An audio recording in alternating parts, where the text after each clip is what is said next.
ನಮ್ಮ ರಾಜಕಾರಣಿಗಳು ಅದರಲ್ಲೂ ಕೆಲವೊಂದಿಷ್ಟು ವೇಸ್ಟ್ ಬಾಡಿ ರಾಜಕಾರಣಿಗಳು ಯಾವ ಮಟ್ಟಕ್ಕೆ ಬಂದು ನಿಂತ್ಕೊಂಡಿದ್ದಾರೆ ಅಂತಂದ್ರೆ ರಾಷ್ಟ್ರಧ್ವಜ ಹಾರಿಸೋದಕ್ಕೂ ಇವ್ರಿಗೆ ಟೈಮ್ ಇಲ್ವಂತೆ. ಇನ್ಯಾವ ಘನಕಾರ್ಯಕ್ಕೆ ನಿಮಗೆ ಟೈಮ್ ಇದೆ ಅಂತ.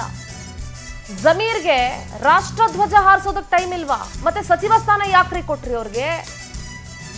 ಸಮಯದ ಅಭಾವದಿಂದ ಧ್ವಜಾರೋಹಣಕ್ಕೆ ಬರೋದಕ್ಕೆ ಆಗಲ್ಲ ಅಂತ ಸಿಎಂ ಡಿಕೆ ಶಿವಕುಮಾರ್ಗೆ ಪತ್ರ ಬರೆದಿದ್ದಾರೆ ಸಚಿವ ಜಮೀರ್ ಅಹಮದ್. ವಿಜಯನಗರ ಉಸ್ತುವಾರಿಯಾಗಿದ್ದಾರೆ ಜಮೀರ್ ಅಹಮದ್. ನಾಳೆ ಸ್ವಾತಂತ್ರ್ಯ ದಿನಾಚರಣೆ ಹಿನ್ನೆಲೆ ಧ್ವಜಾರೋಹಣಕ್ಕೆ ಬರಲ್ಲ. ವಿಜಯನಗರಕ್ಕೆ ಹೋಗಿ ಬರೋದಕ್ಕೆ ಜಮೀರ್ಗೆ ಟೈಮ್ ಇಲ್ವಾ? ನಾಚಿಕೆ ಆಗಲ್ವಾ ಈ ತರ ಲೆಟರ್ ಬರೆಯಕ್ಕೆ? ಮಂತ್ರಿಗಿರಿ ಬೇಕು, ಆದ್ರೆ ಧ್ವಜಾರೋಹಣ ಮಾಡೋದಕ್ಕೆ ಟೈಮ್ ಇಲ್ಲ.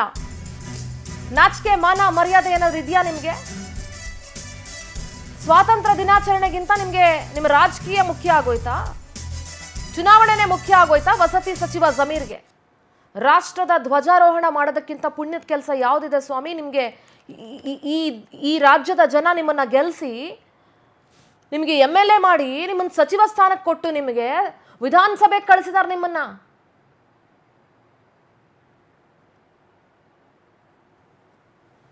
ನನಗೆ ಟೈಮ್ ಇಲ್ಲ ಅಂತ ಹೇಳ್ತಿರಲ್ಲ, ನಿಮ್ಗೆ ನಾಚಿಕೆ ಮಾನ ಮರ್ಯಾದೆ ಏನಾದ್ರೂ ಇದೆಯಾ ಜಮೀರ್ ಅವರೇ? ಜಿಲ್ಲಾ ಉಸ್ತುವಾರಿ ಮಾಡಬೇಡಿ ನನ್ನನ್ನು ಅಂತ ಕೇಳ್ತಿದ್ದೆ. ಯಾಕೆ ಮಾಡಬಾರ್ದು? ಅಲ್ಲ, ನಿಮ್ಗೆ ಆ ಯೋಗ್ಯತೆ ಇಲ್ಲ ಬಿಡಿ. ನನಗೆ ನಿಮ್ಮ ಈ ಪತ್ರವನ್ನ ನೋಡ್ತಾ ಇದ್ರೆ ನಿಮಗೆ ಯಾವ ಜಿಲ್ಲೆಯ ಉಸ್ತುವಾರಿ ಆಗೋ ಯೋಗ್ಯತೆ ಇಲ್ಲ ಅಂತ ನನಗೆ ಚೆನ್ನಾಗಿ ಗೊತ್ತಾಗ್ತಾ ಇದೆ. ನಾನು ಹಾಜರಾಗಲು ಸಾಧ್ಯವಾಗದ ಕಾರಣ ಅದರಿಂದ ವಿನಾಯಿತಿ ನೀಡಲು ತಮ್ಮಲ್ಲಿ ಏನಿದು ಡಿಸ್ಕೌಂಟ್ ಸೇಲ್ ಇದು?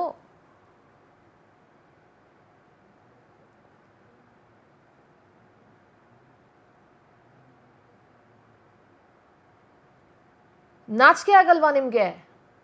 ತೆಗಿರ್ರಿ, ಆ ಸಚಿವ ಅಂತ ಹಾಕ್ಬೇಡಿ. ಆ ಸ್ಥಾನಕ್ಕೆ ಯೋಗ್ಯನಲ್ಲ ಆತ. ಧ್ವಜಾರೋಹಣ ಮಾಡೋದಕ್ಕೆ ಟೈಮ್ ಇಲ್ಲ. ಇನ್ಯಾವ ದೇಶ ಪ್ರೇಮ ನಿಮ್ದು? ಪಾಕಿಸ್ತಾನಕ್ಕೆ ಬೇಕಾದ್ರೂ ನಾನು ಹೋಗ್ಬಿಡ್ತೀನಿ ಹೋರಾಟ ಮಾಡಕ್ಕೆ ಅಂತ ಹೇಳಿದ್ರು ಜಮೀರ್ ಅವರು, ನೆನಪಿರ್ಬೋದು ಎಲ್ರಿಗೂ. ಯುದ್ಧ ಮಾಡಕ್ ಬೇಕಾದ್ರೆ ಸಿದ್ಧ ನಾನು ಪಾಕಿಸ್ತಾನದ ವಿರುದ್ಧ, ನಾನು ಬೇಕಾದ್ರೆ ಹೋಗ್ತೀನಿ ಅಂತ.